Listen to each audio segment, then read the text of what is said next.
भी केशव जी, आपने भी और आपने भी जो ये प्रश्न उठाया फिल्म उद्योग में रोमन का इस्तेमाल किया जाना हिंदी की स्क्रिप्टों के लिए। असल में जो टेक्नोलॉजी में मैं आया हूँ, मेरे आने की नींव इसी से बड़ी है। क्योंकि मैं टेलीविजन चैनल में काम करता था जहाँ पर यही होता था, हम लोग हिंदी में कार्यक्रम बनाते थे लेकिन स्क्रिप्ट जो लिखी जाती थी वो रोमन में होती थी, हिंदी के कार्यक्रम की। हमारे एंकर आते थे, उनकी स्क्रिप्ट हम लोग लिखते थे तो वो भी हम रोमन में ही लिखते थे। लेकिन ये चीज़ मुझे स्वीकार नहीं होती थी कि ऐसा क्यों हो रहा है, कार्यक्रम हिंदी का है और हमारा ये लोग सारे हिंदी बोल रहे हैं, शो में सब हिंदी बोलेंगे लेकिन लिख के वो रोमन में पढ़ रहे हैं।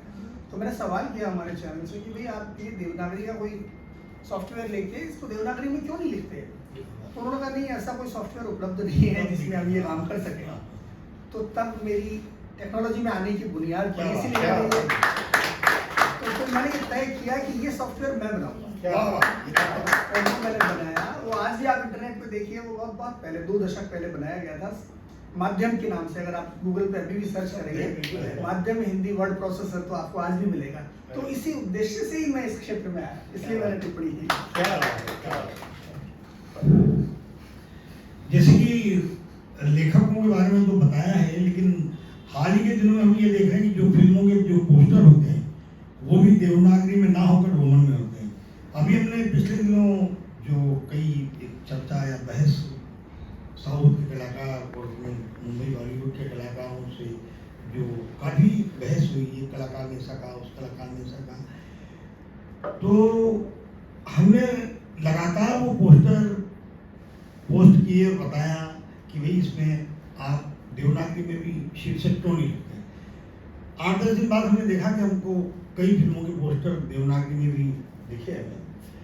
अब हम एक बात और करने जाएंगे कि जो मध्यांतर होता है, कई फिल्मों में तो आता है मध्यांतर, लेकिन कई फिल्मों में भी इंटर उसको आता है, तो वो बात भी करेंगे। एक बात बहुत अच्छी लगती है कि जो हमारा राष्ट्रगान है वो हिंदी में होता है, वो हमें गर्व होता है बात से। वैसा गर्व अगर हम देखें तो जैसा कि हम पढ़ते हैं कि विदेशों में कई शासक आए और दूसरे देश पे कब्जा किया उन्होंने और वो अपनी भाषा लेकर आए, लेकिन जो वहाँ के लोग हैं भाषा के प्रति इतने कट्टर और इतने समर्थक हैं कि वो अपनी भाषा को छोड़ना नहीं चाहते। तो वो उसके डर की वजह से जरूर वो टेबल के नीचे अपनी भाषा को ही पढ़ते थे, उसके सामने दिखाने के लिए वो उसकी बात का जरूर अमल करते थे। लेकिन जब उसका जो अधिकार या उसका जो दादागिरी कहते हैं, उसका जो शासन खत्म होता है, दोबारा वही शासन आता है तो दोबारा वो भाषा जीवित करते हैं उस देश में। शायद अगर हम भारत में देखें ना तो हमारे भारत में ये बात तो पक्की है सर कि जो साउथ वाले जो भाषा से कल्चर से एकदम प्यार करते हैं, शायद उत्तर भारत में ऐसा नहीं है, ऐसा मुझे लगता है। क्योंकि बात जब आती है हिंदी की कि साउथ वाले हिंदी का विरोध करते हैं तो वो कहते हैं कि हमारी भाषा आप भी सीखिए। बात सही, गलत नहीं। तो अब आदरणीय दिनेश जी वरिष्ठ पत्रकार दिनेश नरसिम्हा जी, वरिष्ठ पत्रकार, साहित्यकार, फिल्म लेखक, निर्देशक। डॉक्टर सुप्रिया जी शिक्षाविद हैं, कवित्री हैं, आप बैठे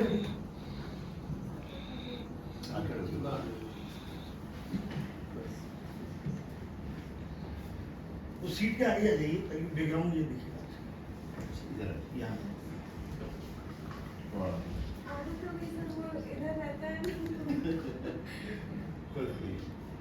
आप सभी का स्वागत है। हमारे अतिथि माननीय बालेंद्र शर्मा दधीच जी का स्वागत करते हैं। इन्होंने हिंदी के क्षेत्र में महत्वपूर्ण जानकारियाँ दी हैं। हिंदी को सकारात्मक दिशा देने के पक्ष में आपने बहुत सा काम किया है। हम आज आपको सुनने के लिए यहाँ उपस्थित हैं। मैं कुछ पंक्तियाँ बोलना चाहूँगी सबके लिए। हार क्या माने है जिंदगी तुझसे, हार क्या माने है जिंदगी तुझसे, हमने भी जूझने का हौसला है। कुछ तो बात होगी मुझ में भी, साथ जो आज मेरे काफिला है। मैं आज का जो टॉपिक है वो आपके समक्ष रखने जा रही हूँ। ज्ञान और विज्ञान दोनों का सामंजस्य ही हमारे आज को परिभाषित करती है। ज्ञान के बिना यह संसार अधूरा है, इसलिए बहुत ही आवश्यक है कि समय के अनुसार ही हम अपने ज्ञान को भी टटोलते रहें और अपना ज्ञानवर्धन करते रहें। हमारे जीवन में विज्ञान का अत्यंत महत्व है। टेक्नोलॉजी हमारे जीवन को सहज तथा सुगम बनाते जा रही है। एक क्लिक में आप कहीं भी बैठकर दुनिया के किसी भी जगह संपर्क कर सकते हैं। ये कहना अन्यथा न होगा। चमत्कार को नमस्कार है। ये अपने तरह की एक नई क्रांति है, इसको नकारा नहीं जा सकता। संचार क्रांति और ग्लोबल की उपस्थिति का प्रभाव इस पूरे विश्व में हम अपने जीवन में भी देख सकते हैं। ये हमारे लिए गौरवान्वित करने वाला है। शिक्षा के महात्म्य को हम आगे बढ़ाते जा रहे हैं। भारतीय अंतरिक्ष अनुसंधान संगठन ने भारत का पहला विशिष्ट शैक्षिक उपग्रह एडसेट का निर्माण कर हमारा मार्ग प्रशस्त किया है। यह उपग्रह शिक्षा और स्वास्थ्य के संबंध में हमें प्रशिक्षित करेंगे। ज्ञान के प्रचार प्रसार में इसका बहुत ही महत्वपूर्ण स्थान है। शिक्षा एवं साक्षरता के अभियान का इसको हम आगे लेके जा सकते हैं। अब हम यदि टेक्नोलॉजी की बात करें तो सच है, टेक्नोलॉजी ने हमें अपना दास तो बना ही लिया है, लेकिन हम इससे बच भी नहीं सकते। इसके प्रभाव और दुष्प्रभाव दोनों ही हैं। हमें देखना है कि हम इसके सकारात्मक पहलू को ही अपने जीवन में उतारें। हम डिजिटल हो चुके हैं। टेक्नोलॉजी ने हमारी पूरी दुनिया को जैसे मानो बदल के ही रख दिया। हमारे जीवन को आसान बनाने के लिए प्रतिवर्ष नई नई टेक्नोलॉजी आती रहती है। जहाँ कुछ समय पहले तक मशीन लर्निंग और आर्टिफिशियल इंटेलिजेंस से लैस तकनीक का दबदबा रहा, वहीं 2022 में नई तकनीकें आ गई हैं। ब्लॉकचेन का उपयोग इंटरनेट के ट्रांजैक्शन को रोकने के लिए किया जाएगा। होलोग्राम प्रोडक्ट के पैकेट पे होते हैं, उनका प्रयोग इवेंट प्रेजेंटेशन के लिए किया जाएगा। जैसे हर क्षेत्र में चेंज आता ही जा रहा है। Helicopter company Bell air taxi का लॉन्च कर सकती है। Double language earbuds local language को गूगल इनोवेटिव करता है। अब तक गूगल कंपनी कई सारे ट्रांसलेशन टूल्स प्रस्तुत कर चुकी है। हम इसकी मदद से एक भाषा को दूसरी भाषा में अनुवाद कर सकते हैं। अब गूगल कंपनी ऐसी तकनीक ला रही है जिसके माध्यम से रियल टाइम ट्रांसलेशन किया जा सकता है। कुछ समय पहले ही इसका एक प्रोटोटाइप भी प्रस्तुत किया गया था। यह एयरबड 40 भाषाओं को ट्रांसलेट करने में सक्षम होगा।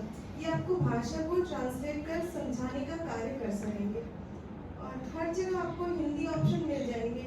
हम अपना काम हिंदी में आसानी से कर सकते हैं और हम बस हमें थोड़ी जानकारी की आवश्यकता है, क्योंकि हमारे मोबाइल में कंप्यूटर में सिस्टम में चीज़ें रहती हैं, हम समझ नहीं पाते हैं क्योंकि हम रोमन में सारा काम करते हैं।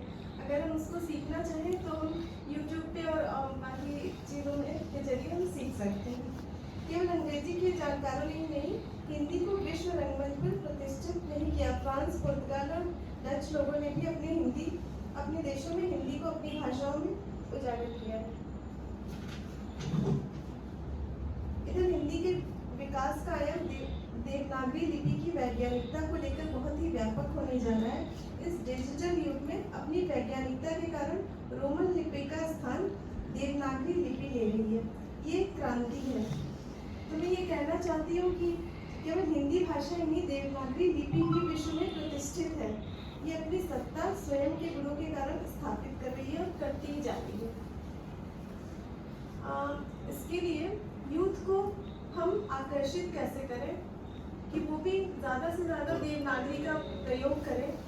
मेरा ऐसा मानना है कि हमें इस क्षेत्र में कुछ सक्रिय होना चाहिए और मैं अपने लेवल पे हूँ। अगर अपने लेवल पे सभी लोग प्रयास करें तो शुरुआत कर सकते हैं। और अगर अनुमति तो मैं एक कविता